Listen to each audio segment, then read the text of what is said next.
Sebelum kalian nonton alur ceritanya, bagi yang belum subscribe silakan subscribe dulu. Yuk tanpa lama-lama lagi langsung saja kita ke alur ceritanya. Daun-daun di hutan yang sunyi dan lebat tiba-tiba bergerak sedikit.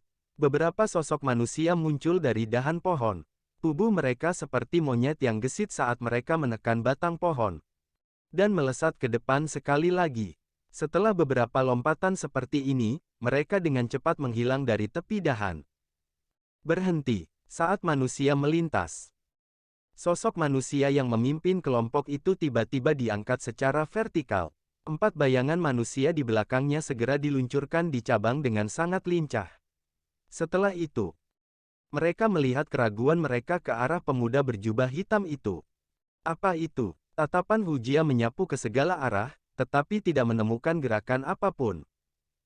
Dia tidak bisa membantu tetapi berbisik dengan cara yang agak ragu. Ada seseorang yang datang. Ayo bersembunyi dulu. Tatapan Xiaoyan menatap tajam ke kiri. Persepsi spiritualnya yang luar biasa telah memberinya kemampuan luar biasa untuk bertahan hidup di hutan.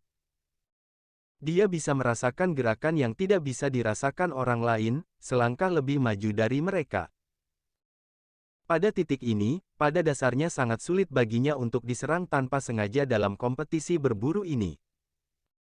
Dengan pengecualian Sun Er, Hujia dan yang lainnya sedikit tercengang saat mendengar kata-kata Xiaoyan. Mereka tidak merasakan kehadiran apapun yang mendekat. Namun, ketika mereka melihat ekspresi Xiaoyan dan mengingat statusnya saat ini sebagai pemimpin kelompok, ketiganya hanya bisa mengangguk sedikit. Segera, 5 sosok manusia itu melintas secara bersamaan dan dengan cepat melarikan diri ke semak lebat di bawah. Sekitar 5 menit setelah Xiaoyan dan yang lainnya menyembunyikan diri, tiba-tiba ada sedikit suara angin kencang yang dikirim dari hutan lebat tidak jauh dari sana. Segera, 5 sosok secara bertahap muncul dan berhenti di udara, tempat yang tidak jauh dari tempat Xiaoyan dan yang lainnya bersembunyi. Tatapan tajam mereka perlahan menyapu hamparan semak yang tenang ini. Tatapan Xiaoyan dan 4 lainnya melewati celah semak belukar dan menatap tajam ke 5 murid yang lebih tua dari Akademi Dalam, yang berdiri tidak jauh dari mereka. Menilai dari ki yang merembes keluar dari tubuh mereka, tampaknya orang-orang ini sebenarnya berada di sekitar 1 bintang tingkat Dadoshi atau lebih. Kekuatan orang-orang ini mungkin tidak lemah tetapi jika dibandingkan dengan kelompok 5 orang Xiaoyan, masih ada celah di antara mereka. Selain itu, Xiaoyan dan yang lainnya bukanlah siswa yang gagal dalam hal mentalitas. Oleh karena itu, mereka secara alami tidak akan mengeluarkan batuk atau suara lain yang tidak perlu pada saat ini. Oleh karena itu, 5 siswa yang lebih tua di atas mereka hanya bisa pergi tanpa daya setelah dengan cepat memindai area 1 kali. Setelah kelompok mereka pergi, tubuh Bai San bergerak sedikit, ingin berdiri. Namun, ekspresi Xiaoyan sedikit berubah saat dia dengan lembut berkata, "Jangan bergerak. Apa yang membuatmu sangat cemas? Mereka sudah pergi." Bai San sangat tidak senang dengan omelan Xiaoyan dan tidak bisa menahan diri untuk tidak membalas. Meski mulutnya mengatakan ini, tubuhnya tetap patuh dan tidak berani melakukan gerakan terlalu besar. Xiaoyan mengabaikannya. Dia hanya mengalihkan pandangannya ke posisi di mana 5 orang telah menghilang. Setelah melihat tindakannya ini, Bai San dan yang lainnya terkejut dan hanya bisa terus bergerak mengikuti pandangannya.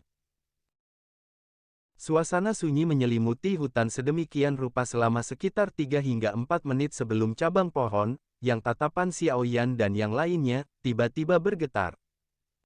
Segera, beberapa sosok manusia mendarat di atasnya dan muncul.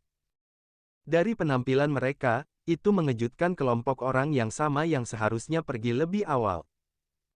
Segera, ekspresi Bai San berubah sedikit dan dia merasa sedikit pahit. Tidak ada siapa-siapa. Liu Mu, kamu benar-benar paranoid. Kita tidak bisa menghabiskan waktu kita dengan cara ini. Orang-orang di cabang pohon menggelengkan kepala saat melihat tidak ada gerakan. Mereka kemudian membalikkan tubuh mereka menghadap pemuda kurus berpakaian hijau dan berkata, Pemuda, yang dipanggil Liu Mu, mengangguk tanpa daya. Dia ragu-ragu berkata, "Saya mempraktikkan ketertarikan dengan kayu doki, oleh karena itu indera saya jauh lebih tajam daripada orang biasa di hutan ini. Sebelumnya mungkin itu benar-benar aku yang merasa salah. Ayo pergi." Meskipun dia mengatakan ini, dia masih sedikit tidak yakin. Dia hanya bisa melambaikan perasaan itu. Setelah itu, dia berbalik dan bergegas menuju bagian lain dari hutan lebat. 4 sosok manusia lainnya mengikuti di belakangnya. Orang-orang di akademi dalam ini memang bukan orang-orang dengan kaliber biasa. Xiao Yan menatap kelompok itu, yang semakin jauh. Baru saat itulah dia perlahan berdiri dari semak-semak dan menghela nafas. Jika bukan karena dia menggunakan persepsi spiritual untuk mengamati lingkungan mereka, dia mungkin benar-benar tertangkap oleh orang-orang yang tampaknya telah pergi tetapi sebenarnya bersembunyi di sudut, mengintip ke belakang. Hu Jia dan yang lainnya juga merangkak keluar dari semak-semak dan berdiri. Tatapan mereka bergeser dari tempat kelompok orang itu sebelumnya pergi dan berbalik ke arah Xiao Yan. Tatapan Hu Jia, Wu Hao, dan bahkan Bai San sedikit banyak terlihat meyakinkan. Setidaknya, ketika mereka belum menemukan jejak pihak lain, Xiao Yan memiliki kemampuan untuk merasakannya terlebih dahulu dan membawa mereka untuk menghindari situasi aslinya, di mana mereka akan tertangkap. Tepat pada titik ini, Xiao Yan berhasil menjadi pemimpin kelompok ini. Ayo pergi. Hanya saja alih-alih berkeliaran dengan liar seperti sebelumnya. Kita tidak lagi tahu posisi kita saat ini, jadi jika kita hanya secara acak menyerbu, Xiao Yan sedikit mengernyit sambil perlahan berkata. Saya merasa haruskah kita memikirkan cara untuk mendapatkan informasi tentang hutan ini? Berapa tepatnya siswa yang lebih tua yang berpartisipasi dalam kompetisi berburu ini dan tingkat kekuatan mereka? Jika tidak, jika kita hanya mengamuk di sepanjang jalan, kita akhirnya akan jatuh ke dalam situasi dikelilingi karena kurangnya informasi tentang lawan kita. Mungkin kita bisa mendapatkan kemenangan ketika kita menghadapi sekelompok siswa yang lebih tua. Namun, jika kita akhirnya menarik kelompok siswa lain yang lebih tua selama pertarungan, kupikir kita tidak mungkin bisa mengalahkan mereka semua, kan? Untuk beberapa alasan yang tidak diketahui, siswa dari akademi dalam ini tampaknya sangat berpengalaman dalam pertempuran. Sun Er ragu-ragu sedikit sebelum tiba-tiba membuka mulut untuk berbicara. Xiao Yan dan yang lainnya terkejut saat mendengar ini. Mereka segera merenung sejenak dan mengangguk.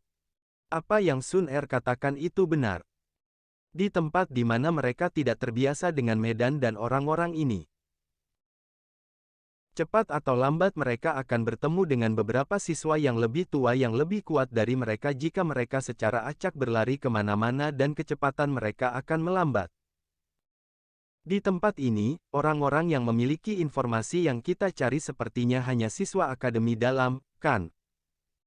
Jangan beritahu saya bahwa kita harus mendapatkan informasi dari tangan mereka.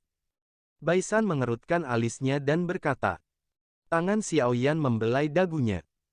Beberapa saat kemudian, dia menyuarakan pikirannya. Mari kita berjalan sebentar dan melihat-lihat. Jika ada kesempatan bagi kami untuk bertindak, kami mungkin dapat memilih sekelompok siswa yang lebih tua untuk menyerang. Kami tidak seperti kelompok biasa itu. Selama kita lebih berhati-hati dan tidak menarik kelompok siswa lain yang lebih tua, menurutku kita harus bisa makan salah satunya.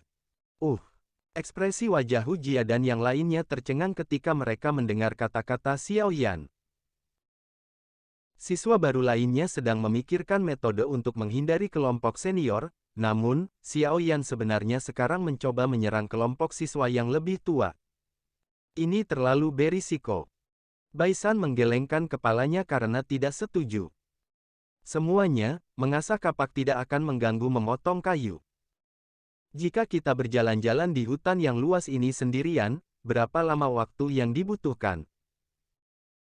Selain itu, Anda seharusnya juga telah melihat betapa siswa yang lebih tua itu tampaknya mendambakan apa yang disebut energi api ini.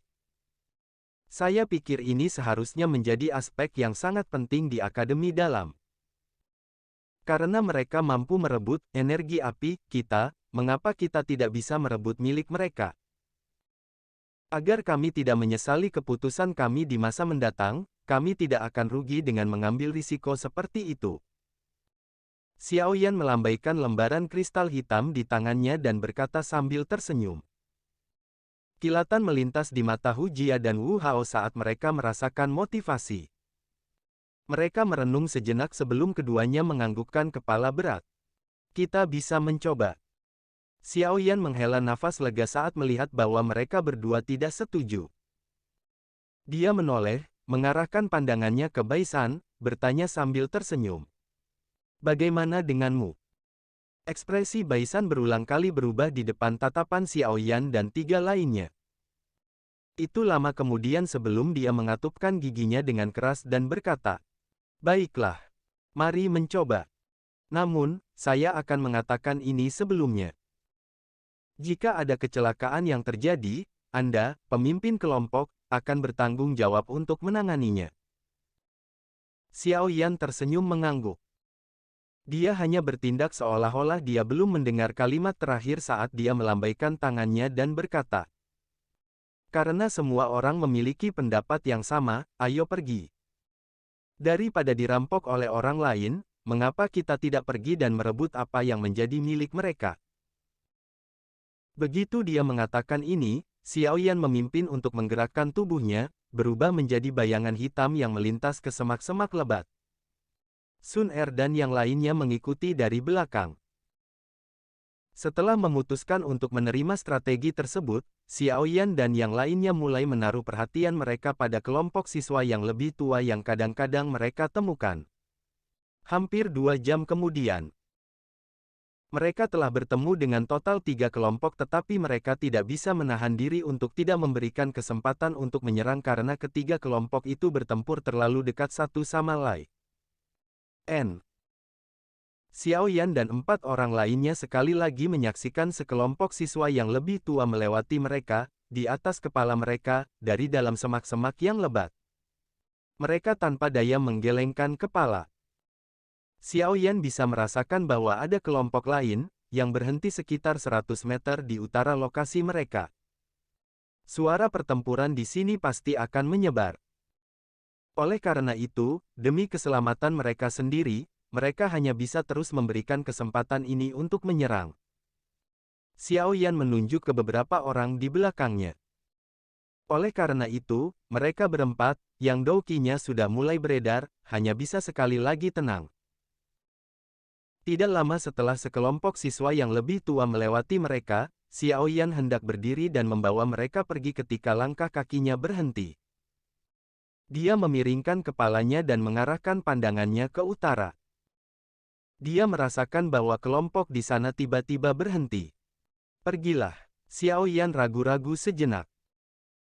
Dia melambaikan tangannya dan segera memimpin keempat orang lainnya saat mereka bergerak seperti tikus tanah, melewati semak yang lebat dan dengan cepat menuju ke utara. Setelah sekitar 5 menit, tubuh Xiao Yan dan yang lainnya tiba-tiba berhenti. Tatapan mereka melewati celah di antara dedaunan lebat, dan menatap tanah kosong di luar.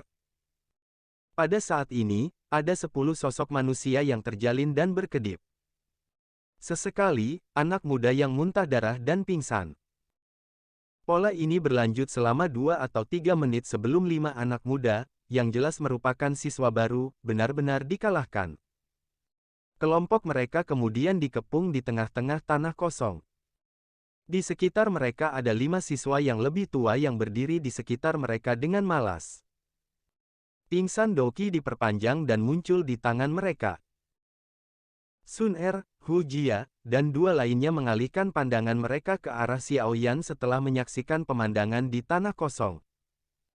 Jelas, mereka menunggu keputusannya. Mata Xiao Yan menyipit. Persepsi spiritualnya tersebar hingga batasnya pada saat ini. Matanya perlahan terbuka saat dia mengangguk sedikit. "Cek, kita beruntung banget hari ini, sudah ketemu 2 kelompok mahasiswa baru. Haha, akuisisi kami lumayan." Seorang pria muda berpakaian biru di tanah terbuka melihat kartunya setelah mendapatkan 3 energi api lagi. Dia tidak bisa membantu tetapi menjilat bibirnya saat dia mengatakan ini sambil tersenyum. Hai Junior, terima kasih banyak. Jika Anda tidak puas, Anda bisa datang ke Akademi Dalam untuk mencari kami di masa depan. Kami menunggu tantangan Anda kapan saja. Tentu saja, prasyaratnya adalah Anda harus memiliki energi api yang cukup. Pemuda berpakaian biru itu melambaikan kartu kristal di tangannya ke siswa baru berwajah hijau saat dia dengan sombong berkata, "Ayo pergi dan cari target selanjutnya." Begitu dia mengucapkan kata-kata ini, pemuda berpakaian biru itu melambaikan tangannya. Keempat temannya berbalik dan segera bergegas ke arah lain. Tidak perlu melihat. Kita di sini. Tepat ketika kelompok 5 pemuda berpakaian biru itu hendak berbalik, tawa samar tiba-tiba terdengar dari cabang pohon. Yang pertama buru-buru mengangkat kepala mereka hanya untuk melihat bahwa ada 3 pria dan 2 wanita yang muncul di cabang pohon sekitarnya pada waktu yang tidak diketahui dan telah mengepung mereka. Kelompok pemuda berpakaian biru itu dikejutkan dengan 5 mahasiswa baru yang baru saja muncul. Mereka tidak bisa benar-benar pulih. Bukankah semua siswa baru seharusnya melarikan diri seperti tikus? Mengapa beberapa orang ini benar-benar berani muncul secara terbuka di depan mereka? Oh, gadis yang cantik. Semuanya, jadilah lebih lembut saat kamu menyerang nanti. Jika tidak, jika kita meninggalkan kesan buruk, tidak akan ada lagi kesempatan di masa depan. Sesaat kemudian, kelompok 5 pemuda berpakaian biru itu akhirnya sembuh. Tatapan mereka menyapu beberapa orang di cabang sebelum tatapan mereka menjadi sangat cerah saat mereka berhenti pada 2 wanita muda. Segera, tawa menggoda mereka terdengar. Bagaimana dengan ketiga orang itu? Salah satu temannya bertanya sambil tersenyum. Pemuda berjubah biru itu tersenyum saat mendengar ini. Aura ganas melintas di mata mereka saat mereka merentangkan tangan dan berkata tanpa daya. Karena murid-murid baru ini begitu sombong, kita sebagai senior mereka, seharusnya secara alami mengajari mereka dengan benar bagaimana mereka harus bertahan di Akademi Dalam, kan? Karena itu, biarkan mereka melihat darah terlebih dahulu. Metode semacam ini adalah yang paling efektif dalam membiarkan mereka memahami sikap seperti apa yang harus mereka pertahankan di Akademi Dalam. Haha. Ketika mereka mendengar kata-katanya, 4 siswa yang lebih tua di sisinya tertawa.